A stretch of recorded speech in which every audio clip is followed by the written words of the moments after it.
শ্রাবণ মাসের শেষের পর আজ প্রথম সোমবার। এবার ভাদ্র মাসটা তো শুরুই হলো সোমবার দিয়ে। এবার তো সবকিছুই একটু এগিয়ে। প্রতি বছর জন্মাষ্টমী পরে ভাদ্র মাসে একটা দিনের জন্য শ্রাবণ মাসের খাতায় নাম লিখিয়েছে। যাই হোক, এখন প্রায় 11টা মতন বাজে। মা যাবতীয় কাজ সেরে গেছে পুজো দিতে, রান্না বান্নাও আজকে কমপ্লিট। আমি এখন এই দায়িত্বটা কিছুদিনের জন্য পেয়েছি, কেন কি আমাদের কাজের কাকির বাড়িতে একটা বিরাট অ্যাক্সিডেন্ট ঘটে গেছে। বেশ কয়েকদিন কাকি আসতেও পারবে না। খুব বাজে একটা ঘটনা ঘটে গেছে হঠাৎ করেই কাকির বাড়িতে। তাই নিজেকে সামলে কবে আসতে পারবে সেটা নিয়েও চিন্তার বিষয়। তার উপর আজ আবার একটু বেরোনোরও আছে, তাই আমি ঘর মুছে স্নান করতে যাব। এখন আর মা মপ দিয়ে মুছলে খুব একটা ঝামেলা করে না, তবে মপটাও গেছে নষ্ট হয়ে। আজ খুব সমস্যায় পড়েছে এই মপটাকে নিয়ে। বারবার মুছতে যাচ্ছি, বারবার খুলে যাচ্ছে। মা ওইদিকে ডাইনিং, কিচেন, বড় ঘর সব মুছে নিয়েছে। আমি এই 3টে ঘর শুধু মুছবো। একে মায়ের এমন ব্যথার সমস্যা, তার উপরে আবার এই বিপদ। এই স্নান সেরে ঘরে এলাম। বাইরের ওয়েদারটা আজ খুব ভালো। সকালে একটু রোদ ছিল, আমি একটু চিন্তাতেই ছিলাম বাবাকে এত গরমে কিভাবে নিয়ে যাব। বাবার একটু না এইসব গরমে ভিড়ে সমস্যা হয়। মাকে নিয়ে যেমন তেমন করে আমি চলে যেতে পারি, কোনো সমস্যা নেই, কিন্তু বাবাকে নিয়ে আমার কোথায় যাওয়ার প্রসঙ্গ আসলেই আমাকে একটু চিন্তা ভাবনা করতে হয়। বিশেষত সেটা যদি কোনো পাবলিক ট্রান্সপোর্ট হয়। বাবা তো এত ভিড়টা নিতে পারে না ট্রেনে, আর এত গরমে থাকলেও বাবা কি করবে সেটা নিয়ে আমার সত্যি একটু ভয়ই হয়। কোন ট্রেনটা ফাঁকা, কোন ট্রেনটায় গেলে বাবার প্রবলেম কম হবে, সেসব আগে থেকেই আমাকে ছক করে রাখতে হয়। Hello, good afternoon everyone, welcome back to my channel tuition of love থেকে প্রিয়া। আশা করি তোমরা সবাই ভালো আছো। তোমাদের ভালোবাসা আশীর্বাদ আর ভগবান কৃষ্ণ মাথায় নিয়ে আমি বেরিয়ে যাচ্ছি। এখন অলমোস্ট বাজে 2টো মতো। এখন আমরা বেরোচ্ছি। আজকে পুরো রেডি হয়ে আবার আসলাম। আজকে মাকে নিয়ে যাচ্ছি ডক্টরের কাছে। আর দিদাকেও তো দেখা হয়নি, বাবা মা দেখতে যায়নি ওই অ্যাক্সিডেন্টের পর, তো একবারে দেখেও আসবো। এখন যাচ্ছি বাঙুর অ্যাপেলোতে। আর মারও আছে ব্যথার জন্য ডক্টর দেখাবো, অ্যাপয়েন্টমেন্ট করা আছে, সব একবারেই হবে। আর পাপানেরও আজকে ইকোকার্ডিওগ্রাফি হবে, সব একসাথে নিয়ে যাচ্ছি। তবে আজকে আমরা ফিরে আসবো, আমাদের 2:30টায় ট্রেন। আমরা ট্রেন পাবো না, এটা একদম কনফার্ম। তাও ওই অনেকটা বুকে আশা নিয়ে এখন বেরোচ্ছে। আর এখন চিলামিলি বা বক কিছু করতে পারবো না, তোমাদের সাথে গল্পও করতে পারবো না। রাস্তায় যেতে যেতে তোমাদের সাথে গল্প হবে। এখন বেরোই, টাটা। 2:30টায় আমাদের ট্রেন। আমরা এখনো বাড়ি থেকে বেরোতেই পারিনি। মানে ওই ট্রেনটা তো ছেড়েই দাও, এরপর যখন ভিড় হবে ট্রেনে তখন আমার উপর চিল্লামিল্লি করবে। শুয়ে শুয়ে শুয়ে শুয়ে আমার বাবা আজকে টাইমটা ওয়েস্ট করলো। আর আমার বাবা 1 সেকেন্ডও রিজার্ভ অটো ছাড়া এখান থেকে চলবে না। বাবা নিমা কাকুকে বলেছি, নিমা কাকু এখন স্কুলের বাচ্চা নামাতে গেছে, কখন আসবে তারপরে যাব। কোনোদিনও আমরা ট্রেন পাই? এখান থেকে কাকার দোকান অব্দি হেঁটে গিয়ে ট্রেন ধরলে এতক্ষণে তাও ট্রেনটা পাওয়ার যতটুকু সম্ভাবনা ছিল ততটুকু আর নেই। দেখো ওখানে দুজনে দাঁড়িয়ে রয়েছে, দেখেছো? ওই যে ওইখানে দাঁড়িয়ে রয়েছে। যদি একটুখানি এতক্ষণে হেঁটে চলে যেত তাহলে পেয়ে যেত, কিন্তু যাবে না। দেখো দাঁড়িয়ে দাঁড়িয়ে ওই বাড়ির কাকির সাথে গল্প করছে। ওই বাড়ির কাকিরই অটো, ওই বাড়ির কাকিরই অটো, দাঁড়িয়ে দাঁড়িয়ে গল্প করছে।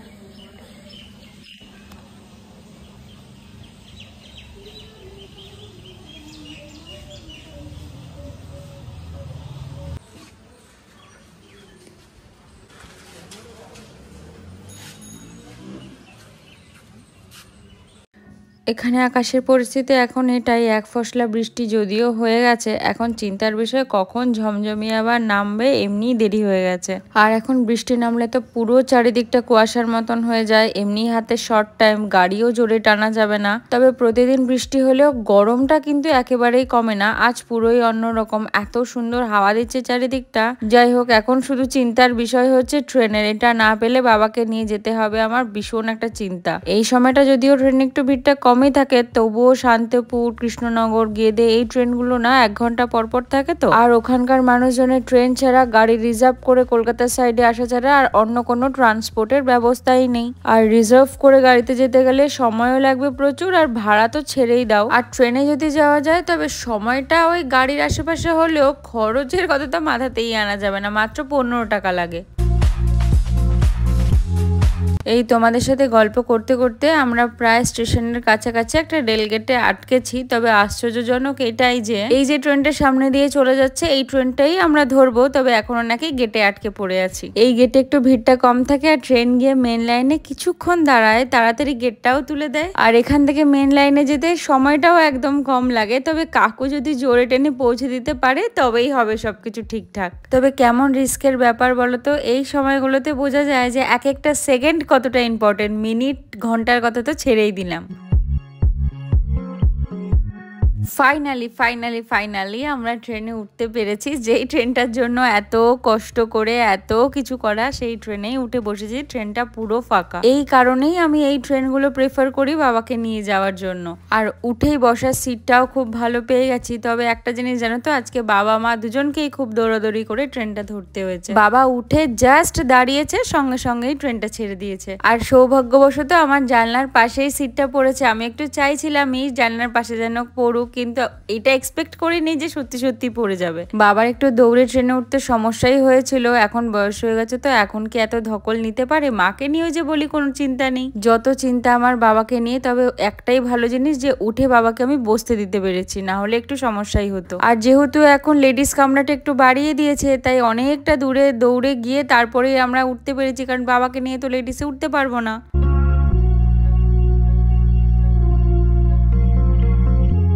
ট্রেন থেকে নেমে অটো পেয়ে গেছি। রুডি ওদিক থেকে ফোন করেছিল যে রুডি আসছে, এখান থেকে খুব একটা সময় তো লাগে না যেতে। আর মামরা ওদিক থেকে পৌঁছেও গেছে দিদাকে নিয়ে, কারণ দিদার তো আবার ড্রেসিং করার ব্যাপার রয়েছে।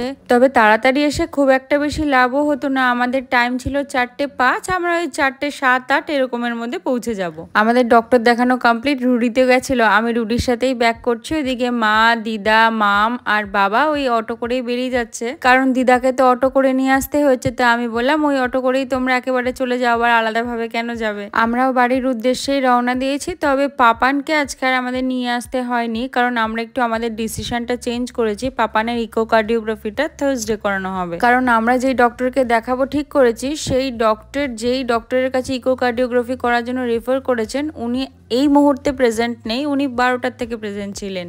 আমরা ভেবেছিলাম অন্য ডক্টরকে দিয়ে করিয়ে ওনার কাছে দেখিয়ে নেব, কিন্তু ওই ডক্টর আবার ওনার ইকোকার্ডিওগ্রাফি ছাড়া কোনো কিছু ঠিকঠাকভাবে অ্যাপ্রুভ করেন না।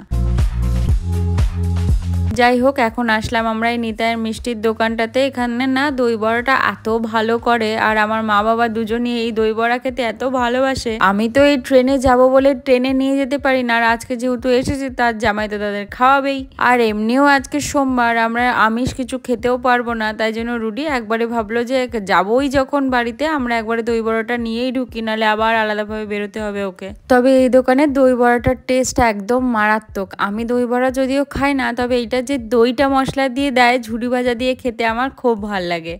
মা এখানকার স্পঞ্জের রসগোল্লা খেতে খুব ভালোবাসে। মা আবার আমাদের ওখানকার গরম রসগোল্লা ছাড়া এমনি রসগোল্লা খেতে খুব একটা ভালোবাসে না, তাই যখনই এখানে আসে আমাকে তখনই বলে নিয়ে যেতে। কিন্তু আমি ওই মিষ্টি বারবার নিয়ে যাব, বেশি খাবে ওটার জন্যও নিয়ে যায় না, আর টেনে নিয়ে যাওয়াটা একটু সমস্যা। তবে আজকে যখন এখানে এসেছে তার জামাই তো তাকে কোনো মতেই ছাড়বে না কোনো কিছুর থেকে। আরো অনেক মিষ্টি নেবে বলছিল, আমি একদম না করেছি, কারণ এদিকে বাবারও একটু সুগারটা বেশি, আর আমি তো বাবাকে মিষ্টি খেতে দিতে একদমই চাই না। তবে এই দোকানটাতে না বেশ ভালো রকমের মিষ্টি পাওয়া যায়, আর মিষ্টিগুলো দেখতেও এত সুন্দর লাগছে। দুধের যে কোনো মিষ্টি খেতে আমি বরাবরই ভালোবাসি, কিন্তু সোমবার করে এই শ্রাবণ মাসে এত মিষ্টি খাওয়া হয়ে গেছে, তাই মন চাইলেও এসব দিক থেকে নিজেকে কন্ট্রোল করে রাখা ছাড়া আর কোনো উপায় নেই। রুডিকে তো একদমই বলা যাবে না, বললেই ও আর আমাকে কোনো কিছু মানতেও দেবে না। এখন এসেছে কোল্ড ড্রিঙ্কস নিতে। আমি বললাম একদম ছোট কোল্ড ড্রিঙ্কসই নে, কারণ ফ্রিজের মধ্যে কোল্ড ড্রিঙ্কস রাখলে একটু প্রবলেমই হবে। পাপান মাম্মাম দুজনেই খাওয়ার চান্সেসটা একটু বেশি, কারণ ও ঘরে অফিস করে সবসময় বেরোনোও সম্ভব হয় না, আরও বেরিয়ে যে দেখবে সেটাও পারবে না। কখন যে ফ্রিজ খুলে খেয়ে বসে থাকবে তার কোনো ঠিক ঠিকানা নেই, তাই ছোট নেওয়াই বেটার। এখন আমি যাচ্ছি মা বাবাকে ওই বাড়ি থেকে আনতে, ওরা এখনো ওই বাড়িতেই রয়ে গেছে, এখানে এখনো আসেনি। তবে এই পরন্ত বিকেলে যে সূর্যের আভাটা কি মারাত্মক সুন্দর লাগছে, তাই না? এখন আসলাম মামদের বাড়ি। কোথায় যাওয়ার কথা ছিল ওইখানে, সেটা না গিয়ে এখন মামদের বাড়ি আসলাম, কারণ বাবা মা দিদাকে নিয়ে একবারে একই অটোতে এখানে চলে এসছে। এখন ওখানে যাইনি, তাই ওদেরকে নিতে আসলাম, নিয়ে তারপর ওই বাড়ি যাবো। ওই বাড়িতে সবাই অপেক্ষা করছে।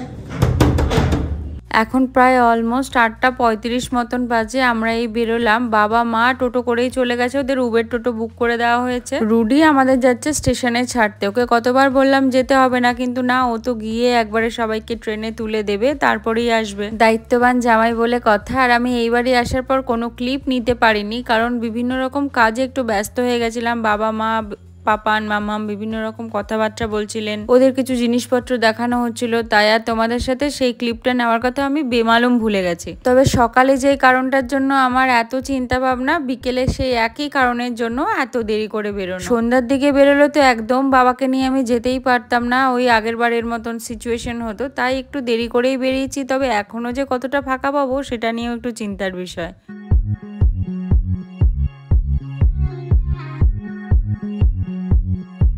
এদিকে রুডির গাড়ি পার্কিং কমপ্লিট। এবার একটু স্টেশনের দিকে হেঁটে গিয়ে বাবা মাকে ফোন করব যে ওরা কত দূর পৌঁছালো। টিকিট তো আমি আসার সময় একবারে রিটার্ন কেটে নিয়েছিলাম, আর আজকে অনলাইনই কেটে নিয়েছি। তবে এখন সেই দূরের ট্রেন, শান্তিপুর, কৃষ্ণনগর গেদে কি করব সেটাই ভাবছি। এই আমরা স্টেশনে পৌঁছালাম, এখন দাঁড়িয়ে আছি ট্রেনের জন্য। তবে স্টেশনের ভিড় দেখে তো আমার মাথায় হাত, আমার মনে তো হচ্ছে না কোনোভাবেই বাবাকে এই ট্রেনটাতে আমি নিয়ে উঠতে পারবো। আসলে কি, লেডিসে উঠলে ওঠা যায়, জেনারেলে একটু রাশটা বেশি থাকে। আর এই দমদম স্টেশন থেকেই তো মেইনলি মানুষগুলো ওঠে, বিধাননগর, দমদম, শিয়ালদা থেকে, তারপরে আস্তে আস্তে কিন্তু ফাঁকাই হয়ে যায় বেলগুড়িয়ার পর থেকে। কিন্তু ওঠাটাই তো বড় কষ্টের ব্যাপার ছিল। তবে গল্প করতে করতে কাঁচরাপাড়াতে নেমেও গেছি। ট্রেনে যা ভিড় ছিল, দাঁড়ানোর জায়গা ছিল না। কোনো মতে বাবাকে একটা জায়গা করে দিতে পেরেছি। বেলঘড়িয়ার পর থেকে অনেকটা হালকা হয়ে গেছিল, তবে দাঁড়িয়ে আসতে হয়েছে, বসতে তো পারিনি। শ্যামনগরে এসে একটু বসতে পেরেছি, তাই কোনো ভিডিও ক্লিপ নেওয়া আমার পক্ষে একদম সম্ভব হয়নি। এখন তাড়াতাড়ি হেঁটে একটু অটোর ওখানে যাচ্ছি, কারণ 10:15 মতন বাজে, অটো পাবো কিনা সেটাও চিন্তার বিষয়। তবে 11টা অবধি অটো চলে, এইটুকুনি আমি জানি। এত রাতে এখন আইসক্রিম কর্নেটো খাচ্ছে, এত রাত্রেবেলা। এখন বাড়ি যাচ্ছি, এখন বাজে হচ্ছে প্রায় 11টা বাজে যায়। আমরা এখন বাড়ি যাচ্ছি অটোর থেকে নেমে, আমি, বাবা মা। আজকে আর কাকুকে ডাকিনি, কারণ কাঁচরাপাড়া থেকে এই সময় অটো পেয়েই যায়। তবে ট্রেনে যা ট্রিমেন্ডাস লেভেল ভিড় ছিল, বেলঘড়া যেতে যেতে আবার ঠিক হয়ে গেছে। তারপর নেমে মা এখন আইসক্রিম খাচ্ছে, কারণ আজকে তো মানডে, অন্য কিছু খেতে পারবে না। না হলে আজকে খাবার নিয়ে যেতাম, বাড়ি গিয়ে এখন রান্না বান্না করে তারপরে খেতে হবে, নো অপশন। রাস্তাঘাট ফাঁকা, ধুধু করছে। যাই হোক, ভালো মতন পৌঁছেছি। ওই যে বাড়ি দেখা যায়, একদম বাড়ির দোরগোড়ায় পৌঁছেও গেছি। তবে রাস্তাঘাট একদম জনমানব শূন্য, শুধু কুকুররা রয়েছে আর আমরা তিনজনই হেঁটে হেঁটে যাচ্ছি। তবে আজ এখান থেকে ভিডিওটা শেষ করছি। কাল আবার একটা নতুন ভিডিওতে তোমাদের সাথে দেখা হবে। ততক্ষণ তোমরা ভালো থেকো, সুস্থ থেকো, সাবধানে থেকো। পুরো ভিডিওটা ভালো লাগলে একটা লাইক করো, ভিডিওটা দেখে জানিও আমাকে কেমন লাগলো। আর আজকের মতন টাটা।